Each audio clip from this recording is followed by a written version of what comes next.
Hello viewers, আসসালামু আলাইকুম। আশা করি সবাই অনেক সুস্থ এবং নিরাপদে আছেন। মেসেঞ্জার কিন্তু আমরা এখন প্রায় সবাই ব্যবহার করি, কিন্তু মেসেঞ্জারের এমন কিছু সেটিংস আছে যেটা আমরা অনেকেই জানি না। আর এরকম 5টা সেটিংস এখন আমি আপনাদেরকে স্ক্রিনে দেখিয়ে দিব এবং সবগুলোর শেষে থাকছে একটা বোনাস সেটিংস। বাট তার আগে একটু বলে নেই, আমার এই ইউটিউব চ্যানেল এবং ফেসবুক পেজে আপনি পাবেন এই টিউটোরিয়ালটার মতো আরও অনেক টিউটোরিয়াল এবং মোবাইল রিলেটেড বিভিন্ন রকমের টিপস অ্যান্ড ট্রিক্স। সো আপনি যদি আমার ইউটিউব চ্যানেল এবং ফেসবুক পেজে নতুন হয়ে থাকেন, তাহলে আমার পরের ভিডিওগুলো দেখার জন্য ইউটিউব চ্যানেলটাকে সাবস্ক্রাইব করে নিতে পারেন এবং ফেসবুক পেজটাকে ফলো করে রাখতে পারেন। যারা অলরেডি এই কাজগুলো করে ফেলেছেন, থ্যাংক ইউ সো মাচ। আর এই ভিডিওটা দেখে ভালো লাগলে কিন্তু লাইক মাস্ট। ওকে, এখন 1 নম্বরে যে সেটিংসটার কথা বলবো সেটা হচ্ছে কন্ট্যাক্টস। আমাদের মাঝে অনেকেই কিন্তু জানেন না যে আমরা যে গুগল কিংবা জিমেইলে আমাদের কন্ট্যাক্টসগুলো সিঙ্ক করিয়ে ব্যাকআপ হিসেবে রাখি, ঠিক সেম ওয়েতে মেসেঞ্জারেও কিন্তু আমরা আমাদের ফোন বুকটাকে আপলোড করে রাখতে পারি। আর এটাতে আপনি যে সুবিধাটা পাবেন সেটা হচ্ছে, আপনি যখনই কোনো ফোন চেঞ্জ করবেন কিংবা নতুন একটা ফোন কিনবেন, তখন যখন আপনি ওই ফোনে মেসেঞ্জারটা লগ ইন করবেন, তখন কিন্তু আপনার আগের ফোনের যত কন্ট্যাক্টস ছিল, মানে ফোন বুক যেটা ছিল, সব নাম্বার কিন্তু আপনি এই মেসেঞ্জার থেকেই পেয়ে যাবেন। এটার জন্য আপনার ফোনের মেসেঞ্জারে চলে যাবেন। মেসেঞ্জারের ওপরে বাম পাশে যে প্রোফাইল পিকটা থাকে ওখানে ট্যাপ করবেন। এখান থেকে একটু নিচের দিকে আসলে একটা অপশন পাবেন ফোন কন্ট্যাক্টস। ফোন কন্ট্যাক্টসের ওপর ট্যাপ করবেন। এখানে ওপরের দিকে একটা অপশন দেখতে পাচ্ছেন আপলোড কন্ট্যাক্টস। আমার এখানে এটা অফ করা আছে। এখন আমি যদি এই আপলোড কন্ট্যাক্টসের ওপর ট্যাপ করি এবং নিচের দিকে যে টার্ন অন অপশনটা আছে সেটা অন করে দেই, এরপর অ্যালাউ অপশন থেকে যদি অ্যালাউ করে দেই, তাহলে আমার এই মোবাইলের ফোন বুকে থাকা সব নাম্বারগুলো কিন্তু মেসেঞ্জারে দেখা যাবে। আর সেটা দেখতে হলে আপলোড কন্ট্যাক্টসের নিচে যে ম্যানেজ কন্ট্যাক্টস অপশনটা আছে সেটার উপর ট্যাপ করবেন। এখানে দেখতে পাচ্ছেন আমার ফোন বুকের সব কন্ট্যাক্টসগুলো শো করছে। জাস্ট যে কোনো একটা নামের ওপর ট্যাপ করলে কিন্তু আপনি ডিটেলস দেখতে পাবেন। এভাবে মেসেঞ্জারে আপনি যদি আপনার কন্ট্যাক্টসগুলো আপলোড করে রাখেন, তাহলে কিন্তু আপনার কন্ট্যাক্টস হারানোর ভয় আর থাকলো না।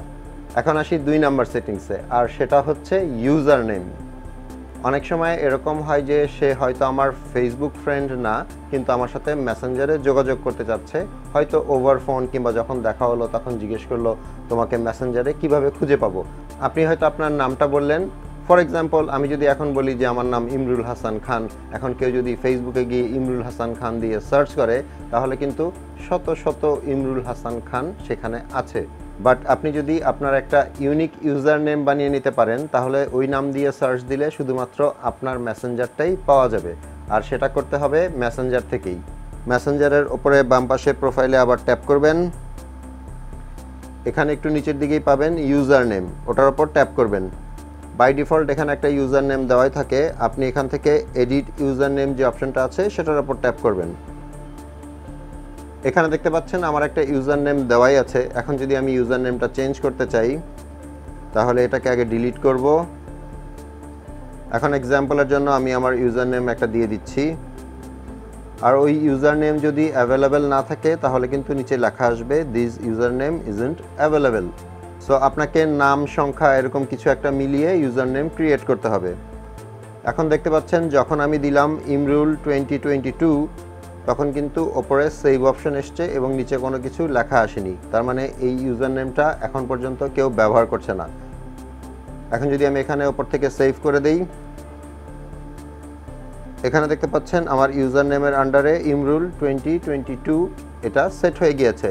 তার মানে এখন যে কেউ কিন্তু মেসেঞ্জারে আমাকে ইমরুল 2022 দিয়ে সার্চ দিলে আমার সাথে মেসেঞ্জারে কনভারসেশন করতে পারবে। এরপর আসি 3 নাম্বার সেটিংসে। এটা একটা সিকিউরিটি সেটিংস। যেমন আমরা আমাদের ফেসবুক প্রোফাইলটাকে সিকিউর করার জন্য 2 ফ্যাক্টর অথেন্টিকেশন অন করে রাখি, মানে কেউ লগ ইন করতে চাইলে সেখানে একটা সিকিউরিটি কোড যায়। কিন্তু মেসেঞ্জারের ক্ষেত্রে কি হবে? যদিও ফেসবুক প্রোফাইল এবং মেসেঞ্জার কিন্তু একসাথে কানেক্টেড, বাট একসাথে কানেক্টেড হলেও শুধু মেসেঞ্জার যেহেতু আলাদা করে লগ ইন করা যায়, সো আপনার মেসেঞ্জার আপনার অজান্তে অন্য কোথাও লগ ইন করে রেখেছে কিনা সেটা আপনি কিভাবে দেখবেন, আর যদি সেটা করা থাকে তাহলে সেটা লগ আউট কীভাবে করবেন সেটা এখন দেখিয়ে দিচ্ছি। চলে যাবেন মেসেঞ্জারে, ওপরে বাম পাশে প্রোফাইলের ওপর ট্যাপ করবেন। এখান থেকে নিচের দিকে আসলে পাবেন প্রাইভেসির ওপর ট্যাপ করবেন। এখানে একটা অপশন পাবেন লগইনসের ওপর ট্যাপ করবেন। এখন এখানে আপনি একটা লিস্ট পাবেন যে আপনার মেসেঞ্জার কোথায় কোথায় লগ ইন আছে। আমার এখানে দেখতে পাচ্ছেন দিস লগ ইন, মানে এখন যে এই মেসেঞ্জারটা আমি চালাচ্ছি সেটা হচ্ছে সেলেনে একটা নাম দেওয়া আছে, আমি জানি না কিভাবে এই নাম হলো। আর তারপরে আছে আইফোন 6s এ। আর এটার ঠিক একটু উপরেই দেখবেন where you are logged in একটা অপশন আছে, ওখানে যদি আপনি ট্যাপ করেন এ পর্যন্ত আপনি যত জায়গায় লগ ইন করেছিলেন যতগুলো ডিভাইসে সবগুলোর লিস্ট কিন্তু আপনি এখান থেকে পেয়ে যাবেন। এখন এই লম্বা লিস্ট থেকে আপনার যদি মনে হয় কোনো একটা ডিভাইস আপনার নিজের না, তখন আপনি কিন্তু সেটা লগ আউট করে ফেলতে পারেন। ফর এক্সাম্পল এখানে 2 নাম্বার যে অপশনটা আছে আইফোন 6s, আমি যদি মনে করি ওখান থেকে আমি লগ আউট করে দেব আমার মেসেঞ্জার, তাহলে ওটার ডান পাশে যে 3 ডট মেনুটা দেখতে পাচ্ছেন সেটার উপর ট্যাপ করতে হবে এবং এখানে যে লগ আউট অপশনটা আছে সেটার উপর ট্যাপ করে দিবেন। তাহলে ওই ডিভাইসটা থেকে আপনার মেসেঞ্জার লগ আউট হয়ে যাবে। এরপর আসি 4 নাম্বার সেটিংসে, আর সেটা হচ্ছে মেসেজ রিকোয়েস্ট। আমাদের পরিচিত কিন্তু এমন অনেকেই আছেন যারা হয়তো আমাদের ফেসবুক ফ্রেন্ড না এবং তারা আমাদেরকে মেসেজ অপশন পেয়ে মেসেঞ্জারে হয়তো নক দিয়েছিল কিন্তু সেটা আপনার ইনবক্সে শো করছে না। তো সেক্ষেত্রে আপনি সেগুলো কোথায় খুঁজে পাবেন? আপনি যদি আপনার মেসেঞ্জারের প্রোফাইলে ট্যাপ করেন, এখানে 3 নাম্বারে একটা অপশন দেখতে পাবেন মেসেজ রিকোয়েস্ট, ওটার উপর ট্যাপ করবেন। এখন এখানে ওপরে 2টা অপশন দেখতে পাচ্ছেন, ইউ মে নো আর একটা হচ্ছে স্প্যাম। এখন এই মেসেজের লম্বা লিস্ট থেকে যদি আপনার মনে হয় কোনো একজনকে আপনি চিনেন কিংবা আপনার পরিচিত কেউ, তাহলে তার নামের ওপর ট্যাপ করবেন এবং আপনি যদি মেসেজের রিপ্লাই দেন তাহলে কিন্তু সে আপনার মেসেঞ্জারে অ্যাড হয়ে যাবে।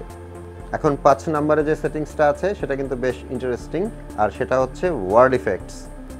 আমরা যখন মেসেঞ্জারে কারোর সাথে চ্যাট করি তখন দেখা যায় টাইপ করছি এবং ইমোজি সেন্ড করছি, বাট যদি এরকম হয় যে ইমোজিগুলো ব্লাস্ট করছে কিংবা ইমোজিগুলো উড়ে যাচ্ছে, মানে কোনো একটা অ্যানিমেশন হচ্ছে, তাহলে কিন্তু ব্যাপারটা অনেক নাইস। সো আপনি চলে যাবেন আপনার ফোনের মেসেঞ্জারে, যার সাথে আপনি এই ওয়ার্ড ইফেক্টস ইউজ করতে চাচ্ছেন তার সাথে যে চ্যাটের থ্রেডটা আছে সেটার উপর ট্যাপ করবেন। আমি এক্সাম্পলের জন্য ওপরে যে থ্রেডটা আছে সেটার উপর ট্যাপ করছি। এখন ওপরের দিকে ডান পাশে দেখবেন একটা আই বাটন আছে, আই বাটনের উপর ট্যাপ করবেন। এখানে একটা অপশন পাবেন ওয়ার্ড ইফেক্টস, ওটার উপর ট্যাপ করবেন। এখানে আপনি একদম নিচের দিকে কোনো একটা সেন্টেন্স বা ওয়ার্ড লেখার জন্য অপশন পাবেন। আমি জাস্ট এক্সাম্পলের জন্য একটা সেন্টেন্স লিখছি, হাউ আর ইউ। সেন্টেন্সটা লেখার পরে বাম পাশে যে ইমোজির সাইনটা আছে ওখানে ট্যাপ করবেন অ্যান্ড এখান থেকে আপনি যে কোনো একটা ইমোজি চুজ করবেন। এখন ডান পাশে যে সেন্ড অপশনটা আছে বা অ্যারোর মতো যে সাইনটা আছে ওটাতে ট্যাপ করবেন। এটা দিয়ে কি হলো এটা দেখার জন্য আমরা একটু ব্যাকে চলে যাচ্ছি। সো এখন যদি আমি সেই মানুষটাকে এই সেন্টেন্সটা লিখে পাঠাই, হাউ আর ইউ, দেখতে পাচ্ছেন এটা বোল্ড হয়ে গিয়েছে এবং এখন যদি আমি এটা সেন্ড করি একটা ইমোজির অ্যানিমেশন যাবে, মানে আপনি এখন যে অ্যানিমেশনটা দেখতে পেলেন সেও কিন্তু এই একই অ্যানিমেশন দেখতে পাবে। জিনিসটা কিন্তু ইন্টারেস্টিং।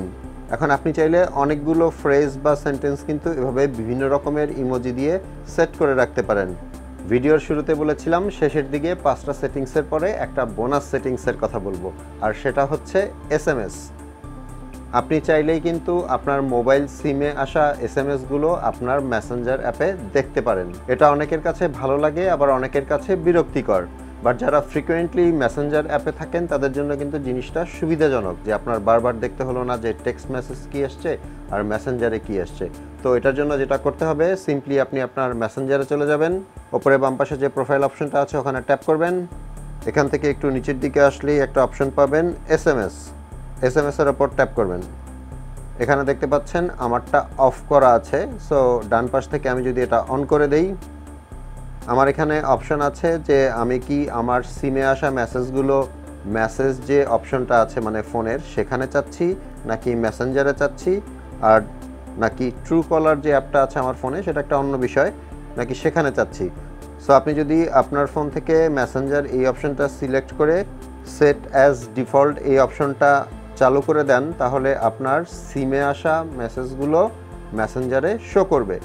হোপফুলি ভিডিওটা আপনাদের উপকারে আসবে। ভালো লাগলে একটা লাইক করে দিবেন। আপনাদের সাথে আমার দেখা হবে পরের ভিডিওতে ইনশাল্লাহ। সে পর্যন্ত সবাই ভালো থাকবেন। আল্লাহ হাফেজ।